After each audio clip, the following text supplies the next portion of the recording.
Queridos, paz e graça, quero agradecer a todos que estão nos acompanhando pelo canal da EBP em Foco. Eu sou o pastor Elias Barbosa, direto da ADTO, Assembleia de Deus Ministério Teofotone. Quero pedir desculpas pela voz, se eu tossi aí, me perdoe, porque é uma semana muito difícil, estou muito gripado e tossindo muito.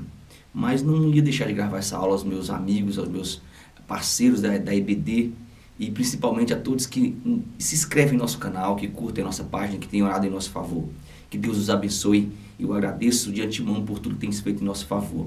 Hoje nós vamos falar da lição número 4, e é uma lição maravilhosa. Nós estamos na revista falando sobre o caráter de cristão. O comentarista é Ezequias Soares, e Deus tem abençoado muito a EBD através dessa lição. Algumas lições são bem conhecidas de todos nós, que já estamos há anos aí trabalhando com EBD, mas essa em específico aqui, eu quero colocar alguma coisa nova, porque nós já falamos dessa lição. Eu quero iniciar mandando um grande abraço aqui aos meus amigos e colaboradores, ao Carlos Eduardo Dudu, quero mandar um abraço a José Ribeiro, quero mandar um abraço ao pessoal da MESB, também ao Augusto Silva e todos aqueles que estão conosco. Se inscreva em nosso canal, compartilhe momentos de oração conosco, compartilhe momentos de sabedoria conosco, pergunte, tenha interatividade conosco, que será uma honra ter você como nosso aluno. A lição de hoje, número 4, ela vai falar sobre o Senhor e o Salvador Jesus Cristo. Como é bom falar sobre Jesus. É uma honra para nós, seres mortais, falar de alguém imortal.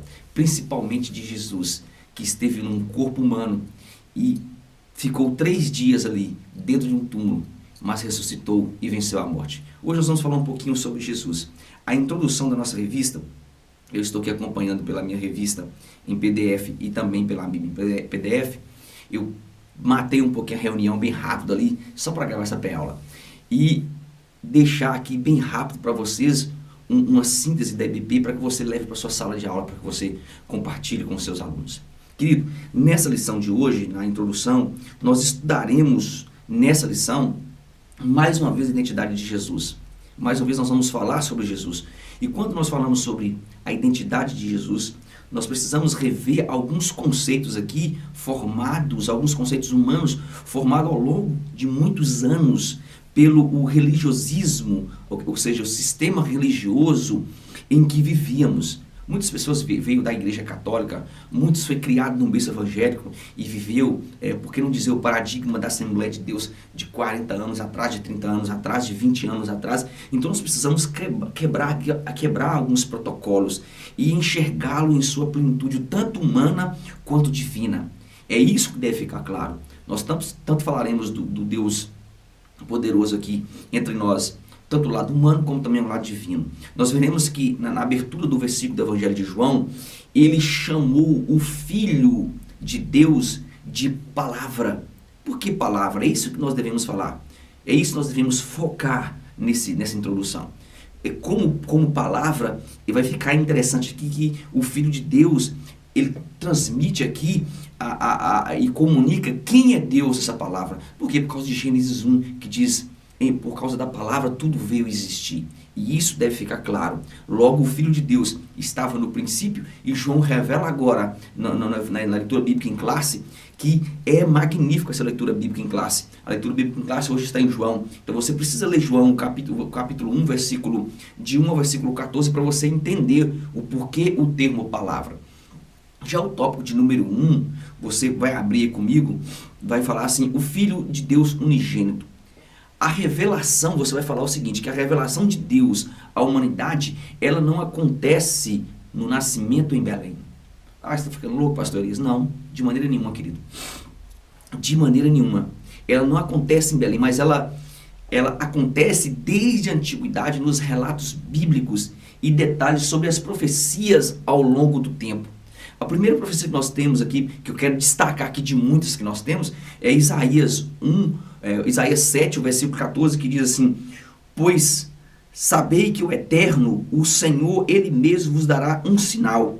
Eis que a virgem ficará grávida e dará à luz a um filho, e o nome dele será Emanuel, Deus conosco. Querido, esse termo Deus conosco é magnífico para você estudar na sala de aula. Há um relato bíblico também muito interessante, que está em Miqueias, se não me falha a memória, eu vou buscar na minha Bíblia aqui, Miqueias, o capítulo 5, o versículo de número 2, E ele vai falar o seguinte: no entanto, tu, Betlehem, Belém, casa do pão, o Efratá frutificará, embora pequena demais para figurar entre os milhares de Judá, sairá de ti para mim aquele que será o governante sobre todo Israel. E ele prossegue dizendo, cujas origens são desde os dias da eternidade. Então essas profecias nos mostram que ele viria, que já era prometido, que ele já estava no seio da criação. Ao observarmos a leitura bíblica que nós acabamos de ler, nós já podemos entender que a sua existência está no começo, no princípio. Então por isso ele era a palavra.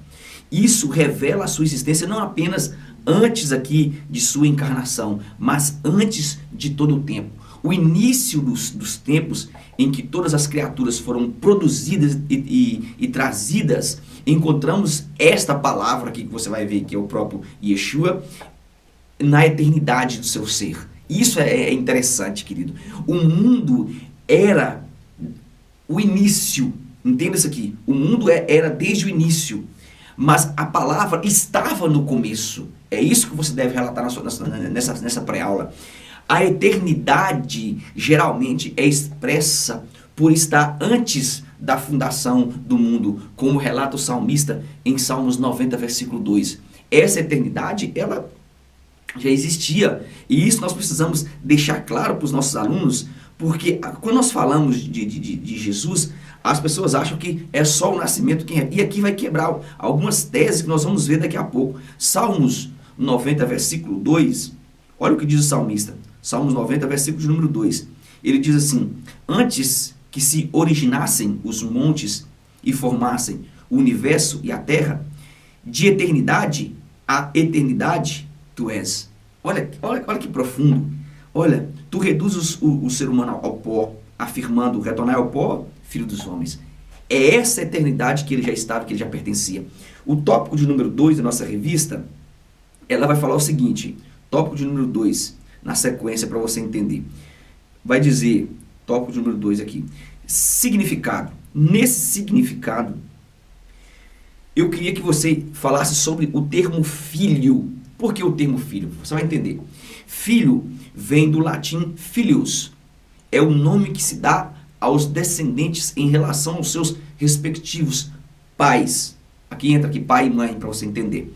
Muito embora esse termo filho também seja utilizado como vocativo em conversas informais, especialmente entre pessoas com um certo grau de intimidade. Isso é muito comum em nosso meio, principalmente entre os irmãos. Esse aqui é meu filho na fé, esse aqui é meu filho.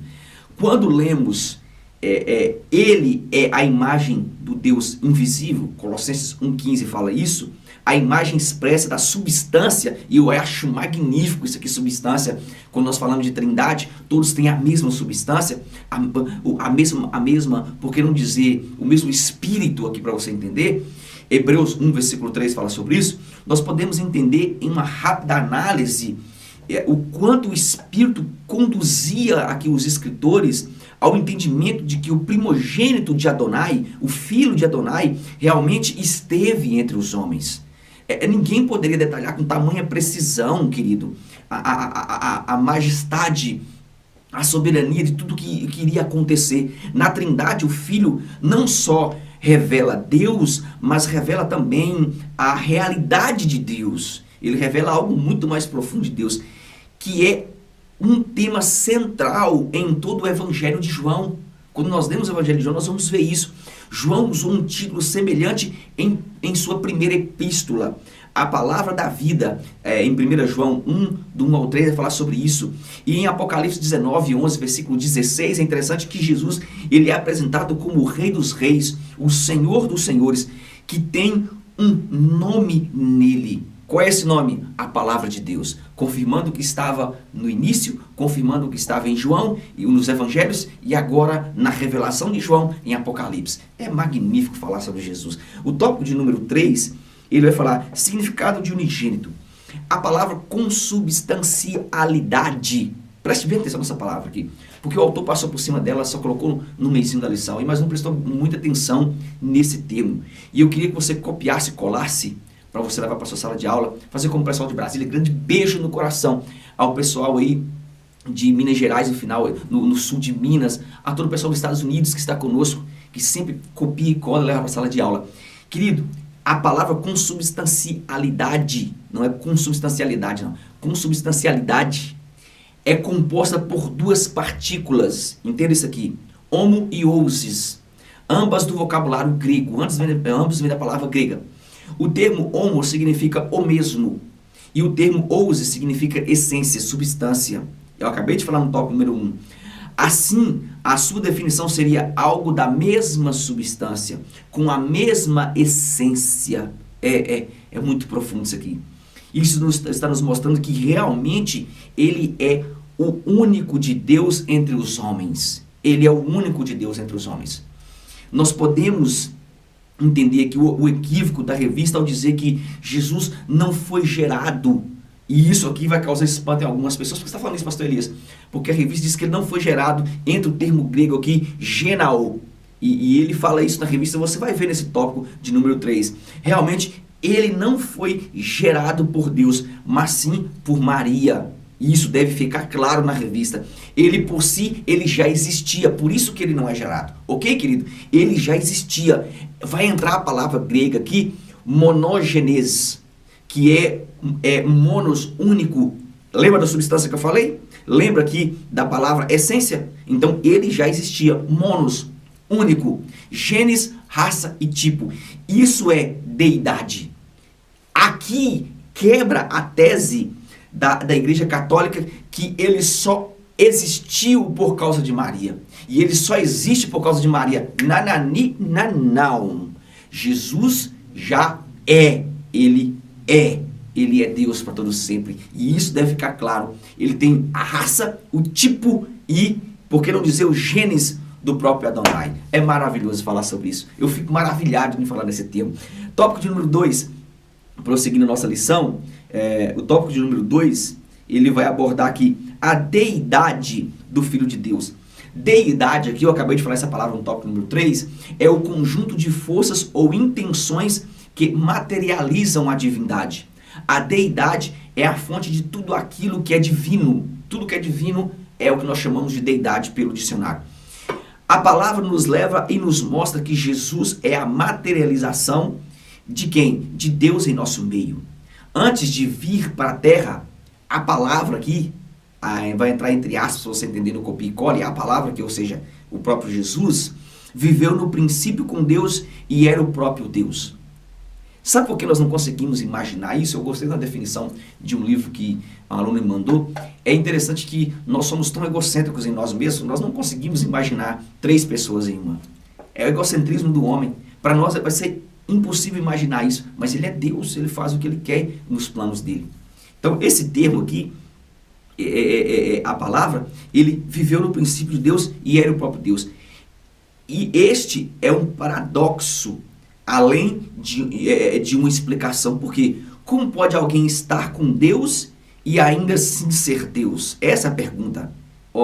Entenda, o que se reúne a partir do primeiro versículo, que é a palavra, que é tanto o Filho de Deus e Deus, viveu em comunhão face a face com Deus Pai. Ele estava com ele em todo o tempo. Ele viveu com ele em todo o tempo. O último versículo do prólogo de João, em João 1,18, e eu quero buscá-lo para você entender, já vou buscá-lo aqui na minha Bíblia. O último versículo nos diz que o Filho, deixa eu achar João aqui, João 1,18, nos diz que o Filho estava no seio do Pai. João 1, o versículo 18, olha que interessante, versículo de número 18, diz assim: ninguém jamais viu a Deus, o Filho unigênito que está, e ele permanece no presente, está no seio do Pai, quem o revelou. Olha que magnitude, olha que magnífico isso aqui. Então entenda, ele diz que ele estava em todo o tempo no seio do Pai.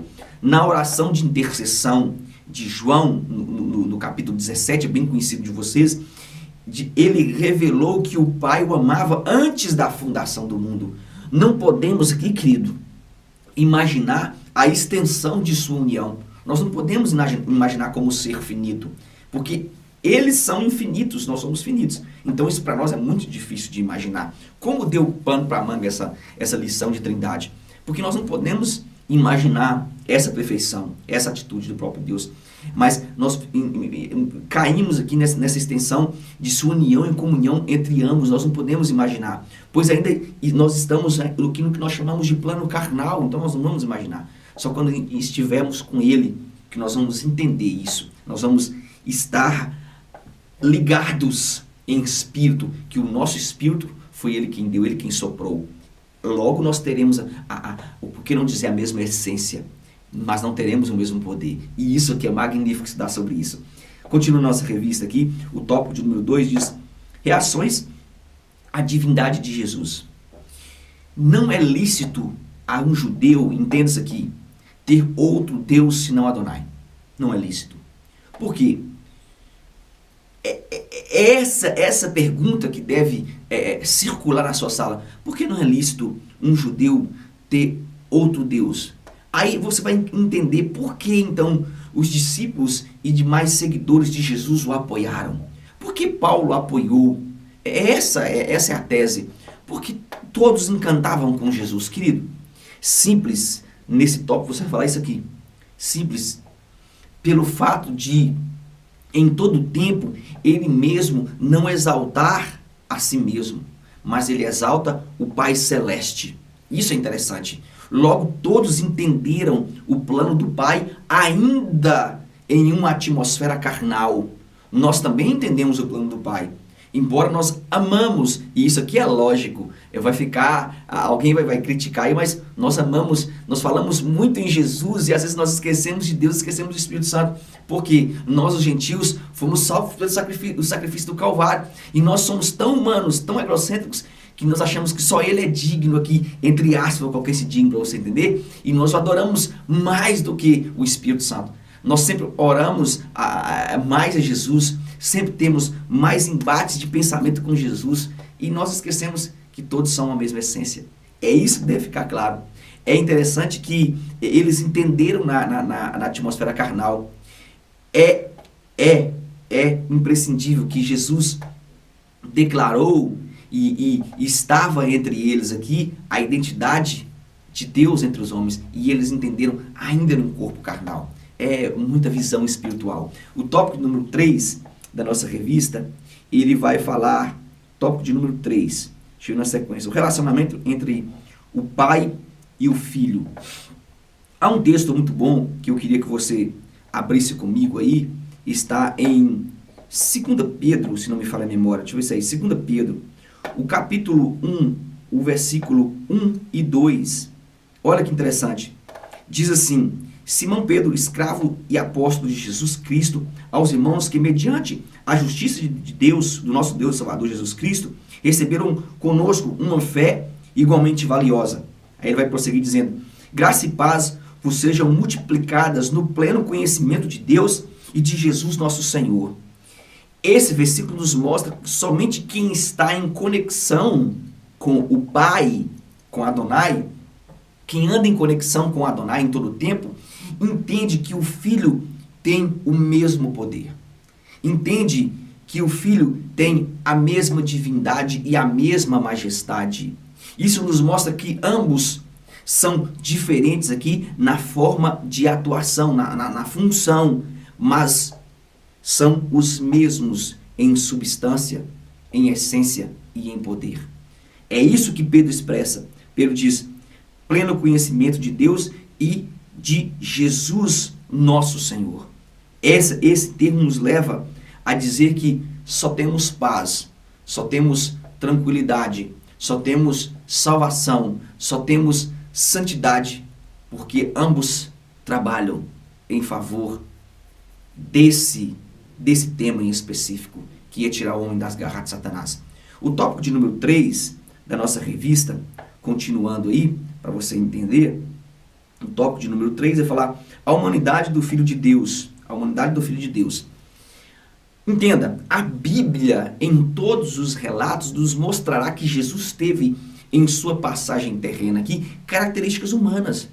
Ele sentiu dor, ele teve dores, ele teve fome, ele chorou. Essas características são as mesmas que nós temos como homem em um corpo mortal. Eu estou aqui louco para tossir, estou aqui com febre. é característica humana. Nós temos isso em nosso corpo mortal. Seu nascimento, a infância e demais acontecimentos são as provas que realmente ele existiu. São as provas que realmente ele existiu. Entenda, muitas coisas desde o nascimento de Jesus até a sua morte ainda é intrigante e misterioso. Ainda é mistério. Mas os relatos que temos na Bíblia é suficientemente uma prova de sua existência. É suficientemente a prova de que ele esteve entre os homens. E é notável a história de Jesus em um corpo humano. Por que você fala isso, pastor, com tanta ênfase? Porque não existe relato, não existe mentira que continue até a morte. Quando alguém é ameaçado de morte, cessa-se a mentira. É isso que deve ficar na cabeça do nosso aluno. Todos morreram de mortes, aqui, por que não dizer mortes terríveis, todos eles, mas ambos continuaram dizendo que ele esteve entre eles e que ele morreu e ressuscitou. Há um relato magnífico do próprio Paulo, do próprio João, do próprio Mateus, do próprio Lucas que narrou os fatos, por que não dizer do próprio Pedro. Isso aqui é interessantíssimo nós falarmos sobre isso, do próprio Isaías que fala antes dos acontecimentos. Então é isso, não tem como tirar isso da Bíblia, tirar do nosso meio, o mundo todo sabe disso. O tópico de número 2, ele vai falar sobre as características humanas. Nesse tópico vai dizer que Jesus, ele nos mostrou que era filho de Deus, mas ao mesmo tempo homem com os mesmos problemas. Ele teve sofrimentos e dores, como diz o profeta Isaías lá no capítulo 53, que diz assim, ele foi verdadeiramente varão de dores, homem experimentado em trabalhos, desprezado pelos homens. Olha essa profecia antes dos acontecimentos. Ele diz assim, porque não viam nele parecer nem formosura, estava marcado pelos nossos pecados. Olha, tanto Isaías leva no âmbito carnal, como ele traz também no âmbito espiritual, para que todos pudéssemos vê-lo no Calvário, enxergar o sacrifício. Isaías diz assim, nós o desprezávamos, olha, e nós o abandonamos, mas ele levava sobre si mesmo, no seu corpo, o castigo que nos traz a paz. E ele permanece dizendo, mas ele nos abriu a porta dos céus. E isso é interessante, nos revelando o quê? Nos revelando verdadeiramente que ele viria em um corpo humano. Ele precisava estar num corpo humano para nos abrir a porta do céu. Você vai precisar estar ligado no Espírito para você entender, e os seus alunos entenderem que essa profecia já estava anunciando o sacrifício do Calvário, já estava anunciando as pancadas que ele levou, as porradas que ele levou, a coroa de espinho. Ele era totalmente desfigurado, e essa desfiguração nos abriu, nos tornou acessível a Deus. O tópico de número 3, na nossa revista, caminhando para o final, diz assim, necessidade da encarnação do verbo. É encarnação, não reencarnação. O primeiro ato da palavra aqui, palavra que você vai entender quando você copiar e colar, foi de trabalhar com Deus na criação do universo. Então Jesus estava nesse tempo. Ele estava lá na fundação. Então o primeiro ato foi trabalhar com Deus na criação do universo. No homem que habitaria nessa obra maravilhosa. Então, Deus trabalhou no universo porque, Deus ia criar a terra para quê? Para nada? Não. Deus criou a terra porque ele sabia que o homem iria habitar nessa obra magnífica que é o planeta Terra. Não existe outro igual e nem existirá. Só quando nós formos arrebatados, querido. O segundo plano aqui, o segundo grande ato de Jesus foi vir entre os homens como a luz da vida. É o segundo grande ato. A natureza essencial da palavra aqui, Yeshua, é vida. Então, ele estava com o Pai na glória, abandona a sua glória para nos dar vida naquilo que foi criado pelo próprio Adonai, pela sua própria mão. Entra aqui no grego a palavra zoe, que é vida. Esta vida aqui, ela traz luz para as pessoas que vivem na escuridão. Nós estávamos desgarrados como ovelhas sem pastores, mas a luz que deixa o trono de glória se faz presente em nosso meio e habita entre nós. E essa habitação nos tira da escuridão. A vida, você vai entender que a vida divina reside na palavra. Quem era a palavra? O próprio Yeshua. Aqui entra o termo Yeshua HaMashiach, o enviado de Deus, Jesus Cristo, o Messias. A voz está falando aqui por causa da vontade de tossir. O enviado de Deus, entenda, Yeshua HaMashiach, Jesus Cristo, o Messias. O Messias que é tão esperado e almejado pelas nações. E ele se fez disponível para todos os que nele creem. Eu quero terminar essa lição dizendo para você que você pode crer em diversos outros deuses. Você pode crer em diversas outros títulos e ter diversos outros títulos. Mas entenda uma coisa, somente ele habitou entre nós. Nenhuma outra divindade com tal poder, com essência e substância de Deus esteve entre nós como Jesus Cristo. Eu não sei qual problema você está passando, mas eu quero te dizer que a plenitude dos tempos que habitou entre nós permanece na sua essência, na sua infinitude, porque ele é infinito, sempre perto de nós, sempre querendo nos moldar, sempre querendo nos trazer algo novo, nos abraçando com seus braços eternos de carinho. Eu não sei o que você está vivendo, mas se hoje você abrir o seu coração, ele te abraça e te entende como você é. Ele diz: eu cuido de ti e tenho cuidado de você sempre. Será que você não entendeu que essa pré-aula, falando sobre a magnitude de Cristo, é para te provar o quanto ele te ama? Será que você não entendeu que antes de você estar presente na sala de aula, antes de você estar de pé na sala de aula, ele precisa te colocar de pé para que você o abrace e confie plenamente nele? Então é hora de você ajoelhar, é onde você está. É hora de você abaixar sua cabeça e dizer: muito obrigado por tudo que o Senhor tem feito. Muito obrigado por me colocar à frente de uma sala. E acima de tudo, muito obrigado por me fazer princesa e príncipe entre muitos que estão perdidos. Não foi nós que o aceitamos, mas ele nos aceitou. Nós só temos o livre-arbítrio de abrir o nosso coração e dizer: eu te reconheço como Senhor. Espero que você tenha uma excelente lição e que Deus te abençoe. Rogo ao Pai para que essa aula seja magnífica em sua vida, como eu sei que será aqui na nossa igreja. Grande abraço a vocês, que vocês tenham uma excelente aula e até a próxima pré-aula, a lição de número 5. E a Shalom, grande beijo no coração.